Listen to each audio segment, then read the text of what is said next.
Bonjour, c'est Ursule encore. On est le 23 avril 2023. Alors, je viens sonner la trompette aujourd'hui encore et je viens proclamer le retour de notre Seigneur Jésus-Christ. Amen. Soyons tous bénis, soyons remplis de sa joie, soyons persévérants. Amen. Alors, je viens parler de commencer ou recommencer selon l'endroit où nous nous trouvons. Amen. Alors, c'est une série que je commence pour établir des bases, n'est-ce pas, de notre relation avec notre Seigneur Jésus-Christ. Alors, j'ai parlé de l'importance de quitter la voie de la paresse et puis de laisser de côté tous ces appareils-là électroniques qui souvent grugent notre temps parce qu'il y a déjà tellement de choses à faire, n'est-ce pas, que si on prend encore de notre temps pour s'asseoir devant la télévision, s'asseoir devant Internet, on ne va pas vraiment se rendre. Ça sera très compliqué. Alors, je viens nous encourager à aller sur ces choses-là, vraiment le minimum de temps possible et passer notre temps dans la présence de Dieu et aussi à scruter les Écritures. Parce que vous savez, quand on se met à chercher, ça prend du temps. Ça prend vraiment du temps. Aller fouiller pour découvrir les vérités par-ci, par-là. Alors, si vous prenez du temps sur l'électronique, que ce soit pour faire des recherches, n'est-ce pas? Sinon, vraiment, vous risquez de perdre votre énergie à vraiment ne rien faire dans le fond. Alors, la seconde vidéo que j'ai faite, c'est donner sa vie à Christ, hein, et puis la repentance. Voilà. Alors, quand on donne sa vie à Christ, on renonce au fait à soi. Alors, souvent, on a donné sa vie à Jésus. Ça fait des années, on n'a pas renoncé. Il est donc très important de décider de renoncer. Il y a un point de départ. Et quand on prend cette décision-là, on ne recule plus. Alors, je me rappelle un rêve que j'avais fait il y a peut-être 3 ans, peut-être ou 4 ans, je ne me rappelle plus. Mais dans le rêve, je marchais, j'avançais, et puis j'étais toujours propulsée, n'est-ce pas, à avancer, avancer. Et j'arrive quelque part, je vois une ligne à couper, c'est-à-dire une longue ligne. Et puis c'était les enfants de Dieu qui étaient là, ils étaient sur les cellulaires, et les gens étaient alignés. Mais moi j'avançais toujours, mais je disais, mais qu'est-ce qui se passe? Et finalement j'arrive à la ligne, là où il y a le contremaître, et puis j'apprends que c'est quelqu'un qui est dans la file, qui était aussi sur son cellulaire, qui m'a dit, il paraît que pour passer, il faut changer d'alimentation, il faut changer de vêtements, c'est ça qu'il a dit. Il a dit, c'est les deux conditions sont importantes pour passer la barrière, c'est ça que la personne m'a dit. Mais pendant qu'elle me parlait, cette personne-là, elle était sur son cellulaire. La plupart étaient en attente, mais ils étaient sur les cellulaires en train d'attendre que le contremaître ouvre la barrière et qu'ils puissent passer. Ils connaissaient les conditions parce que c'est eux qui disaient, qui donnaient l'information au fur et à mesure aux gens qui arrivaient. Alors, ils connaissaient les conditions. Il fallait changer d'alimentation, il fallait changer d'habillement, mais ils étaient patients en train d'attendre devant la barrière sur leur cellulaire et ils espéraient quelque chose qu'ils n'auront pas. Mais ils étaient là. Ils ont marché, ils sont arrivés jusque-là. Mais ils n'étaient pas prêts à changer leur alimentation. Ils n'étaient pas prêts à changer leur habillement.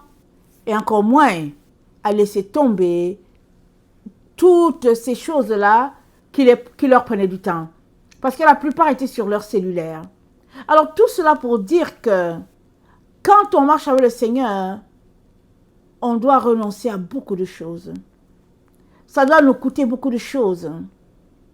Et c'est pas facile, n'est-ce pas? Mais l'amour que tu as pour le Seigneur est plus fort que toutes ces choses-là.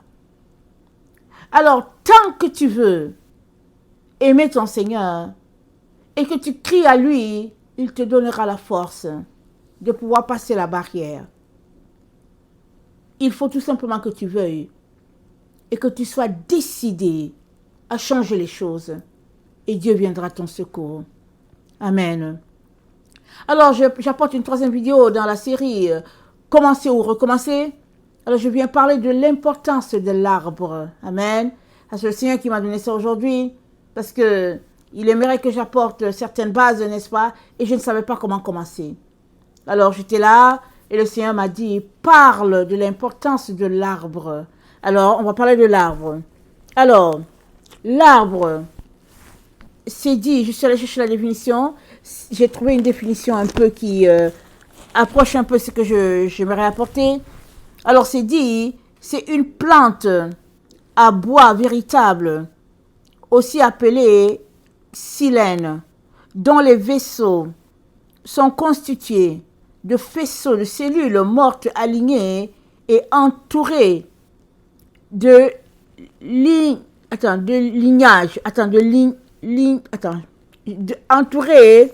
entourées de lignes. L'arbre a la capacité de transporter de grandes quantités d'eau et de nutriments. Donc là où il y a un arbre, il y a beaucoup d'eau. Amen. Que cet arbre-là peut contenir. Parce que vous savez, avec ses racines, il va très loin pour chercher de l'eau.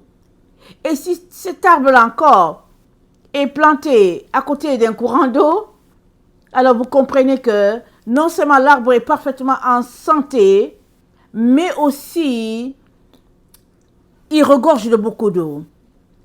Et l'arbre, c'est très important pour une vie dans une maison, dans une communauté. Alors regardez un peu dans les maisons là où il y a un arbre, surtout les gros arbres. Vous allez voir que la vie tourne autour. Surtout dans les pays chauds, les gens ne vivent pas à l'intérieur, ils vivent à l'extérieur. Alors là, il y a un arbre, les activités vont se passer autour de cet arbre-là. Et il y aura les oiseaux qui seront là, il y aura les papillons, il y aura les écureuils. En tout cas, il y aura toute la flore, ça sera à côté. Et il y aura les insectes et les sauterelles, en tout cas les chenilles. La vie tourne autour de l'arbre. Et quand vient le mois de chaleur, toute la famille, tout le monde est autour de l'arbre. L'arbre, c'est d'une importance capitale. L'arbre rassemble, n'est-ce pas, les gens d'une famille, d'une communauté. Et voilà, mais là où il fait un peu chaud, quand il n'y a pas d'arbre, les gens vont tous se retirer, ils vont tous chercher l'endroit où il y a l'arbre. Et l'arbre qui est le plus proche de la maison, les gens vont se retrouver là. Au niveau de l'arbre, même si la maison est un peu distante, ils sont sous cet arbre-là. Exemple. Alors, l'arbre, c'est très important. C'est Dieu qui nous a donné les arbres, n'est-ce pas? Et alors, j'ai lu que dans les temps anciens, il n'y avait pas les constructions comme les nôtres. Dans les temps des héros de la foi, comme les Enoch, les Noé, dans ces temps anciens-là, il paraît que les gens se trouvaient leurs arbres. Il y avait des gros arbres. Et puis, les arbres, chacun avait son arbre, mais chaque famille avait son arbre, parce que l'arbre était comme la maison des gens. Les gens pouvaient se hisser sur les branches et dormir là, ou bien faire leur habitat juste à côté, leur natte, leur tapis juste à côté. Et puis, c'était un abri pour eux. Donc, voilà un peu comment l'arbre est d'une grande importance. Et Jésus dit, on reconnaît l'arbre à son fruit. Donc, les arbres produisent des fruits. Alors, tout arbre qui ne produit pas de fruits, c'est un arbre stérile. Et si on se rappelle bien, Jésus-Christ avait maudit un figuier parce que Jésus-Christ est allé en direction du figuier. Il voulait quelque chose, mais il n'y avait rien. Mais l'histoire nous rapporte que ce figuier a été maudit par Jésus. Jésus-Christ a dit que personne ne mange quelque chose de toi. Alors c'est une histoire très profonde. Alors on n'a pas encore eu tous les secrets de cette histoire où le figuier a été maudit alors que ce n'était pas sa saison. Mais toujours est-il que tout arbre doit produire des fruits. Et si nous lisons Genèse 1, amen, Dieu a dit une vérité qui continue, n'est-ce pas, de se perpétuer aujourd'hui encore sur toute la terre. Dieu a dit, il a dit, au verset 24, il a dit que la terre produise des animaux vivants selon leur espèce, du bétail, des reptiles, des animaux terrestres selon leur espèce. Et cela fut ainsi. Dieu fit les animaux de la terre selon leur espèce, le bétail selon son espèce, les reptiles de la terre selon leur espèce. Dieu vit que cela était bon. Et puis Dieu dit, faisons l'homme à notre image. Et, attendez. Et faisons l'homme à notre image, qu'il domine sur les poissons, la mer, les oiseaux, le ciel, le bétail, toute la terre, sur les reptiles, qui rampent sur la terre. Dieu créa l'homme à son image, il créa l'homme et la femme, il les créa à son image. Dieu les bénit, Dieu leur dit, soyez féconds, multipliez, remplissez la terre, l'assujettissez, dominez sur les poissons de la mer, sur les oiseaux du ciel, sur tout animal qui se meut sur la terre. Et Dieu dit, voici, je vous donne toute herbe portant la semence qui est à la surface de toute la terre, et tout arbre ayant en lui du fruit d'arbre et portant de la semence, ce sera votre nourriture. Je répète, verset 29, Dieu dit, voici, je vous donne toute herbe portant de la semence qui est à la surface de toute la terre, et tout arbre ayant en lui du fruit d'arbres et portant de la semence, ce sera votre nourriture. Dont les arbres sont venus avec leur semence. Amen. Et par cette semence-là, ils produiront les fruits. Alors, tout arbre produit du fruit en fonction de son espèce. Alors, ça veut dire quoi? Un oranger ne va pas produire des avocats. C'est l'avocatier qui va produire un avocat, mais l'oranger va produire des oranges. Amen. Et puis, ce sera ainsi.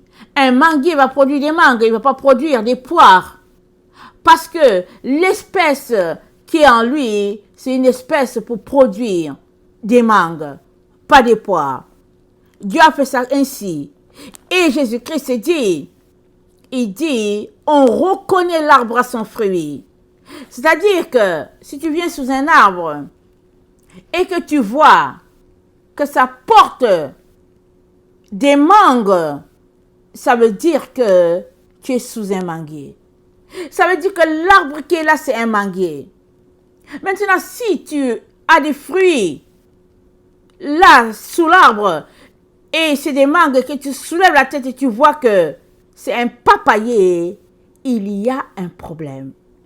Amen. Il y a un problème. Parce que le fruit que tu en mets, c'est une mangue, et l'arbre que tu regardes, c'est un papayer. Ça ne cadre pas avec ce que Dieu a dit. Il y a quelque chose qui cloche. Est-ce que c'est un arbre hybride? Qu'est-ce qui se passe? Parce que Dieu a dit, il dit toute herbe portant la semence qui est sur la surface de la terre, selon son espèce, et puis tout arbre ayant en lui le fruit portant sa semence, selon son espèce. Alors, Dieu a déterminé les choses comme ça. Et dans Matthieu 12, le verset 33, Jésus-Christ dit, Matthieu 12, verset 33, il dit, ou dites que l'arbre est bon et que son fruit est bon, ou dites que l'arbre est mauvais et que son fruit est mauvais, car on reconnaît l'arbre par le fruit. Amen. On reconnaît l'arbre, amen, par le fruit, comme je venais de dire.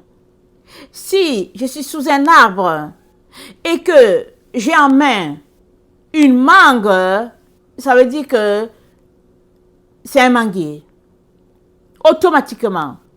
Et si la mangue que j'ai en main est succulente, ça veut dire que l'arbre est succulent.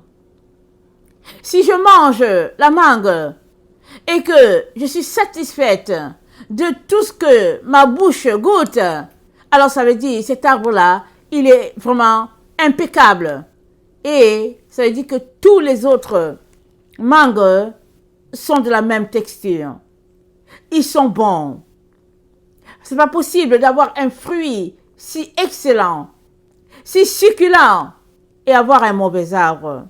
Alors Jésus-Christ dit, ou bien dites que l'arbre est bon, ou bien dites que l'arbre est mauvais. Parce que, non, il dit, ou dites que l'arbre est bon et que son fruit est bon. Ou dites que l'arbre est mauvais et que son fruit est mauvais. Parce que tu ne peux pas manger un bon fruit et dire que l'arbre est mauvais. Jésus-Christ dit, c'est pas possible. Si le fruit que tu manges est bon, alléluia, ça veut dire que l'arbre est bon. Alors, regardons Matthieu 7. Dans Matthieu 7, le verset 16, Jésus-Christ parle encore d'arbres. Il dit, je vais commencer à 15. Gardez-vous des faux prophètes. Ils viennent à vous en vêtements de brebis, mais au-dedans, ce sont des loups ravisseurs. Vous les reconnaîtrez à leurs fruits. Cueille-t-on des raisins sur des épines ou des figues sur des chardons? Tout bon arbre porte de bons fruits, mais le mauvais arbre porte de mauvais fruits. Un bon arbre ne peut porter de mauvais fruits, ni un mauvais arbre porter de bons fruits. Tout arbre qui ne porte pas de bons fruits est coupé et jeté au feu. C'est donc à leurs fruits que vous les reconnaîtrez. Je reprends. Vous les reconnaîtrez à leurs fruits. Cueille-t-on des raisins sur des épines ou des figues sur des chardons? Tout bon arbre porte de bons fruits, mais le mauvais arbre porte de mauvais fruits. Le mauvais arbre, il va porter de mauvais fruits. Mais quand le fruit est bon, c'est parce que l'arbre est bon. Et nous aimons tous le fruit qui est Jésus-Christ. Amen. Jésus-Christ, nous l'aimons tellement. Amen. Il est un bon fruit. Le fruit de l'arbre qui est Marie. Jésus-Christ, c'est son fruit. Elle a eu un fruit, un seul. Même si les gens essayent d'accrocher des choses pour dire qu'elle a eu d'autres enfants, Marie a eu un seul fils, Jésus-Christ. Elle n'a pas eu d'autres. Les autres enfants qui étaient là, Jude, Jacques, et les autres, je ne connais plus les noms, ce sont les demi-frères de Jésus. C'étaient les enfants de Joseph. Joseph était veuf quand il a épousé Marie. Il faut que les vérités soient dites. Il faut arrêter les mensonges qui sont véhiculés ça et là afin de perdre le monde. Alors, Jésus-Christ, c'est le fruit que Marie a eu. Mais Dieu merci, Dieu lui a donné d'autres enfants. Les enfants qu'elle a eus par son mari Joseph. Mais d'elle-même, elle a eu un fruit. Et il s'appelle Jésus. C'est ce fruit-là qui est allé sur le bois du calvaire pour nous. Il nous a tellement aimés qu'il allait mourir sur le bois du calvaire. Et alors qu'il n'était pas encore venu sur la terre, il avait déjà annoncé sa venue en disant par la bouche de Moïse qu'il serait un serpent. Parce que le serpent était maudit. Le serpent était élevé et il a été maudit. Et quiconque regardait à ce serpent était sauvé. Et Jésus-Christ, il dit dans la Bible, c'est dit, maudit soit quiconque est cloué au bois. Jésus-Christ a été cloué au bois. Afin que toi et moi, nous puissions recevoir la bénédiction de Dieu. Parce que c'était notre place. Parce que nous méritions cet endroit-là à cause de nos vies. Parce que nous avons été infectés à la chute originelle. La terre, la semence, la création humaine a été infectée depuis le jardin d'Éden avec l'histoire de Ève.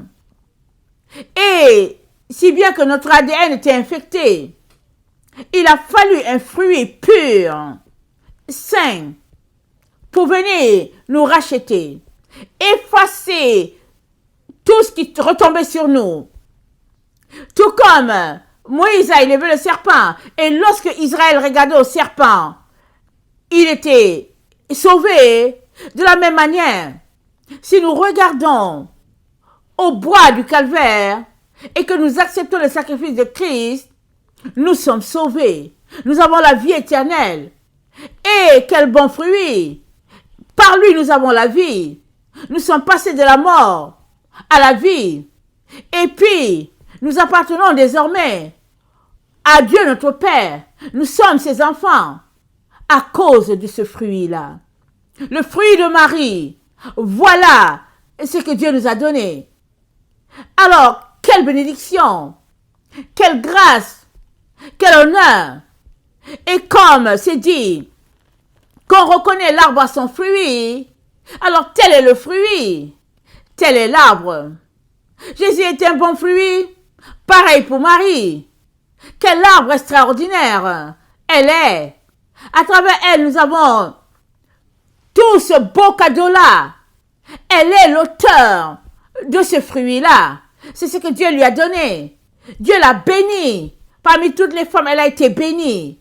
Elle nous a donné ce fruit extraordinaire. Alors, qu'est-ce qui fait que nous faisons tout pour faire la différence entre l'arbre et le fruit, alors que dans notre quotidien, quand nous mangeons un fruit, nous savons que le fruit est tellement bon que nous disons, waouh, c'est quel arbre ça? C'est quel arbre? Surtout quand on va dans un verger. Alors quand on prend une mangue ou bien peu importe le fruit qu'on prend et qu'on mord dedans et que c'est tellement sucré, l'autre va dire, mais c'est quel fruit, c'est quel arbre? Parce que c'est tellement bon, montre-moi l'arbre où tu as pris ton fruit. L'autre va dire, c'est à cet arbre-ci, c'est là que je l'ai pris. Ils vont dire, oh non, mais c'est tellement succulent, je vais cueillir les fruits de cet arbre-là. Dans la saison des pommes, quand on va cueillir les pommes, et qu'on cueille et qu'on mord dans une pomme, quand c'est tellement juté sucré, on dit, ah, moi je vais cueillir sur cet arbre-là.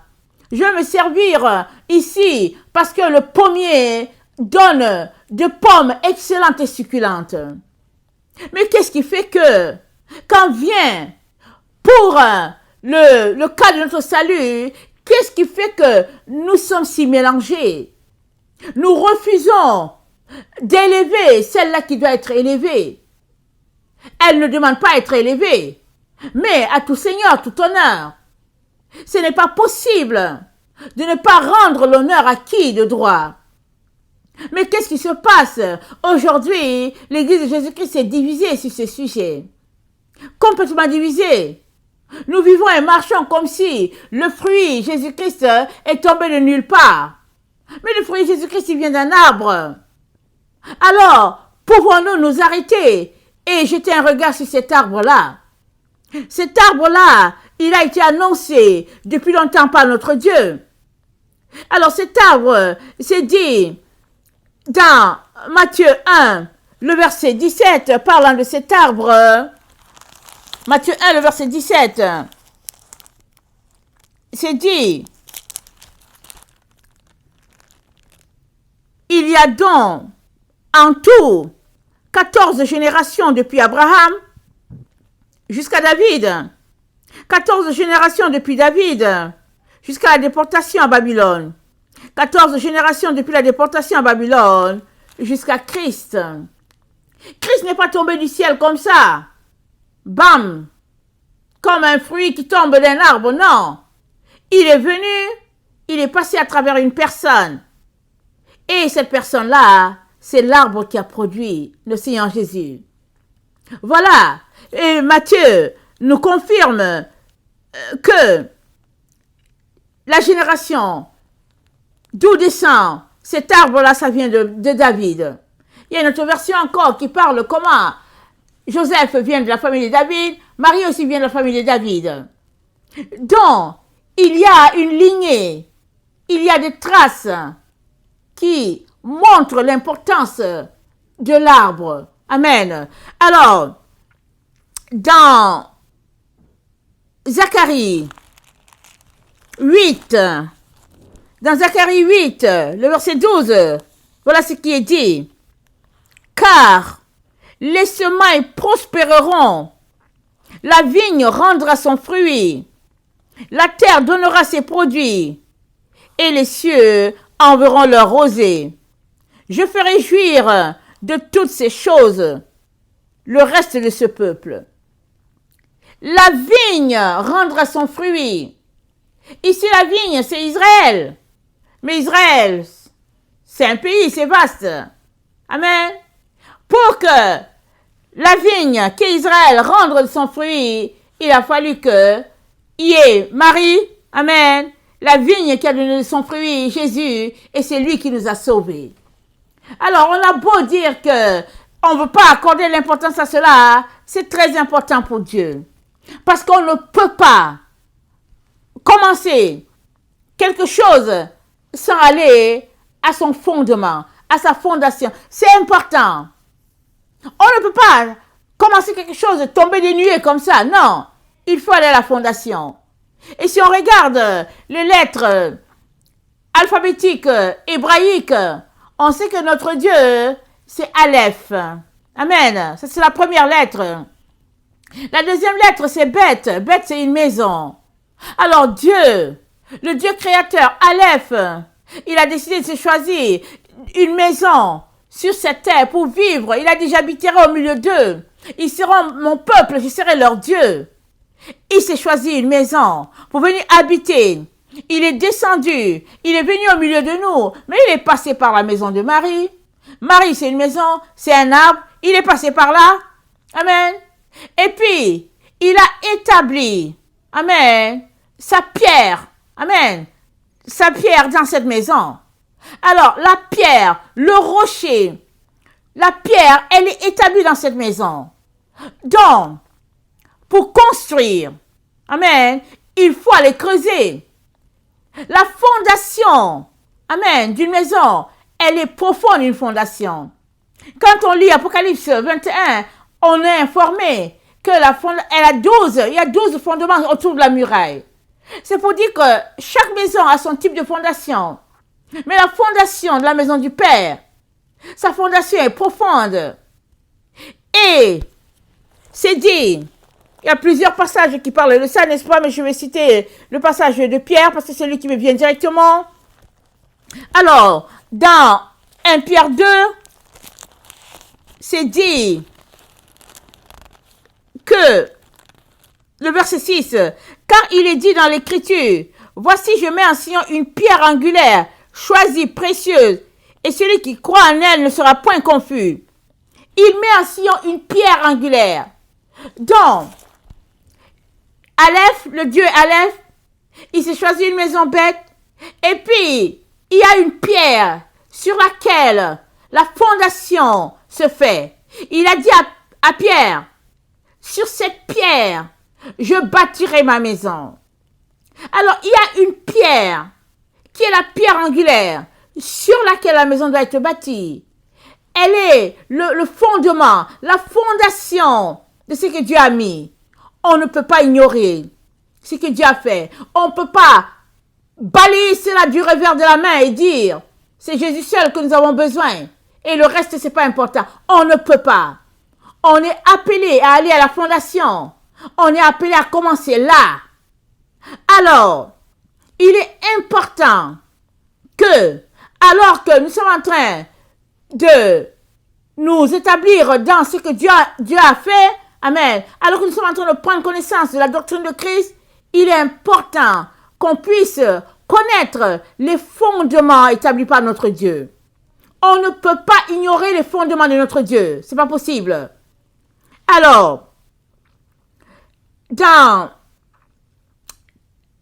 Ésaïe 11, le verset 1, il est dit ceci. Ésaïe 11, le verset 1. Il est dit, puis un rameau sortira du tronc d'Isaïe et un rejeton naîtra de ses racines. Un rameau va sortir du tronc d'Isaïe. Alors Isaïe, c'est le papa de David. Marie, elle descend de David. Joseph aussi descend de là. Alors, la prophétie annoncée à l'avance par le prophète Ésaïe s'est réalisée. Alors, le rejeton est sorti du tronc d'Isaïe. Isaïe, amen, a vécu longtemps, bien avant que Jésus-Christ vienne. Et de ce tronc-là, amen, une racine est sortie. Et nous savons, avec preuve à l'appui, que Marie descend de là. Alors, on a beau rejeter tout ce que Dieu est en train de faire, on a beau dire, ouais, c'est pas grave et tout, on doit s'arrêter pour reconnaître que c'est grave notre attitude. On ne peut pas continuer de dire, oh, c'est pas grave, mais vous savez, ce qui est important, c'est d'être sauvé. On ne peut pas. Parce qu'il faut que tu connaisses ton origine. Il faut que tu saches comment Dieu a fait les choses, comment il a établi les choses. Et il faut que tu rendes l'honneur à là où Dieu a mis l'honneur. C'est très, très important. Parce que, on va regarder, après cette vidéo aussi, on va regarder le tabernacle, l'arche de l'alliance, on va regarder cela. Parce qu'il faut comprendre ces éléments-là qui peut-être ne sont pas d'une importance pour toi, mais qui sont d'une importance capitale pour notre Dieu. Parce que si ce n'était pas important, il n'allait pas dire à Moïse, bâtis l'arche, bâtis le tabernacle comme ce modèle-ci que tu vois. Dieu a dit à Moïse, fais-le exactement comme ça. Pourquoi? Parce que ça existe déjà. Ça existe déjà. Chaque élément dans le tabernacle trace quelque chose de précis qui existe déjà dans la présence de Dieu. Alors, Jésus-Christ, notre Sauveur, notre Maître, notre Roi, c'est un fruit. Un fruit qui est sorti d'un arbre. L'arbre Marie. Tu ne peux pas ignorer cet arbre-là. Alors, juste le fruit, tu peux le manger une seule fois et c'est fini. Mais si tu as l'arbre, alléluia, tu auras le fruit tout le temps. Amen. Tant et aussi longtemps que l'arbre est dans ta cour, le fruit, tu l'auras tout le temps. Amen. Mais si tu n'as pas l'arbre, tu peux aller chercher le fruit chez le voisin. Et puis, le jour qu'il n'y a pas, que le voisin ne peut pas te donner, tu n'auras pas de fruit. Mais si l'arbre est dans ta cour, alors le fruit aussi tu l'auras. Amen. À satiété. Il est donc très très important, mes chers frères et chères sœurs, que nous puissions, amen, avoir l'arbre qui a donné le fruit, Jésus, dans notre cour. C'est très important. Et tantôt quand on a lu Zacharie, c'est dit, la vigne rendra son fruit. La vigne, c'est le symbole d'Israël.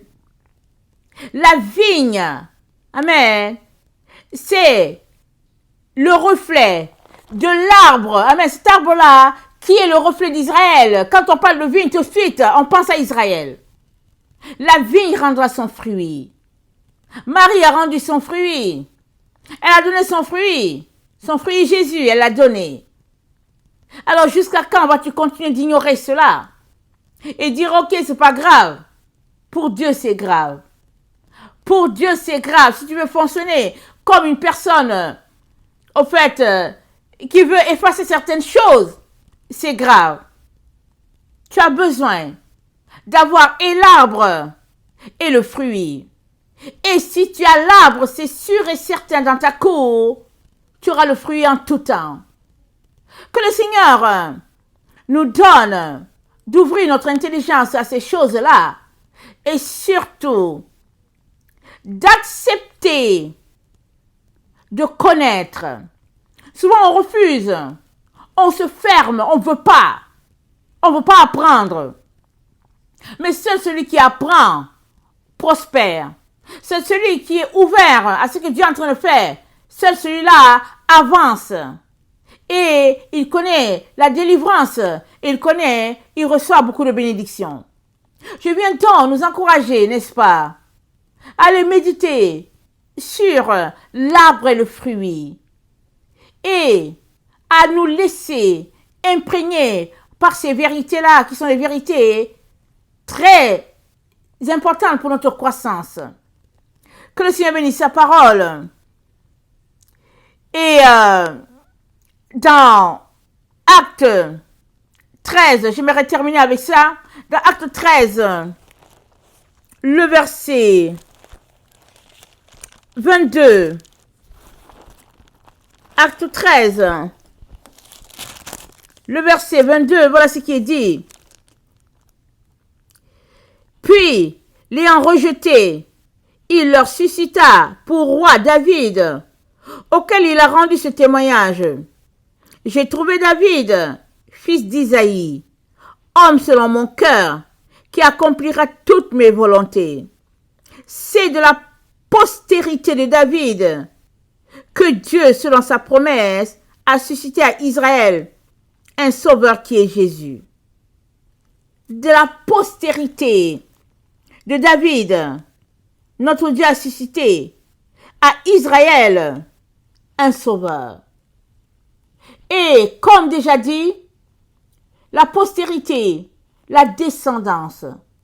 Alors, avant que Jésus-Christ soit, il y a eu Marie. Évidemment, avant Marie, il y a eu ses parents. Mais, ce qui est important, qu'il faut que nous comprenions ici, c'est que nous ne pouvons pas commencer notre histoire juste à partir du fruit et laisser aller l'arbre. On ne peut pas. Notre histoire ne peut pas commencer là. Notre histoire doit commencer avec l'arbre. Amen. Et je terminerai avec ce passage dans Luc. Amen. Luc 2. Attendez. Luc 1, le verset 45. Heureuse celle qui a cru, parce que les choses qui lui ont été dites de la part du Seigneur auront leur accomplissement. Et Marie dit, mon âme exalte le Seigneur, et mon esprit se réjouit en Dieu mon Sauveur, parce qu'il a jeté les yeux sur la bassesse de sa servante. Car voici désormais, toutes les générations me diront bienheureuse, parce que le Tout-Puissant a fait pour moi de grandes choses. Son nom est saint, et sa miséricorde s'étend d'âge en âge pour ceux qui le craignent. Il a déployé la force de son bras. Il a dispersé ceux qui avaient dans le cœur des pensées orgueilleuses. Il a renversé les puissants de leur trône, et il a élevé les humbles. Il a rassasié de biens les affamés, et il a renvoyé les riches à vide. Il a secouru Israël son serviteur. Il s'est souvenu de sa miséricorde, comme il l'avait dit à nos pères envers Abraham et sa postérité pour toujours. Marie demeura avec Élisabeth environ 3 mois, puis elle retourna chez elle. Alors, verset 51, il a déployé la force de son bras. Il a dispersé ceux qui avaient dans les cœurs les pensées orgueilleuses. Tous ceux-là qui ont les pensées orgueilleuses seront dispersés. Pourquoi? Parce qu'ils ne reconnaissent pas l'arbre qui nous a donné le fruit. Ils seront dispersés Parce que ce n'est que par l'orgueil qu'ils refusent de reconnaître l'arbre. L'arbre qui est Marie. Ce n'est que l'orgueil. Mais tant aussi longtemps que tu marches dans l'orgueil, il y a une barrière entre Dieu et toi. Nous sommes appelés à marcher dans l'humilité, à déposer tout notre orgueil, tout notre bagage au pied de la croix. Et de la bouche de Marie est sortie donc cette parole émise par l'Esprit Saint. C'est que les orgueilleux seront dispersés. Seuls les humbles seront rassemblés par cet arbre-là.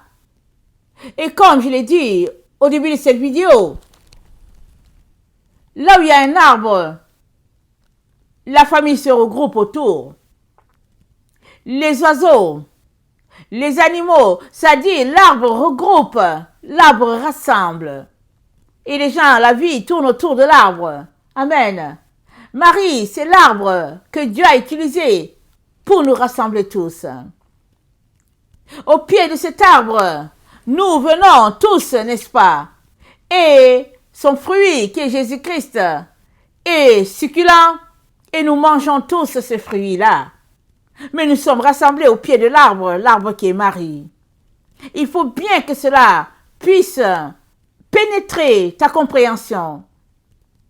Parce que tant et aussi longtemps que tu refuses de reconnaître que le fruit Jésus vient de l'arbre Marie, tu as un problème.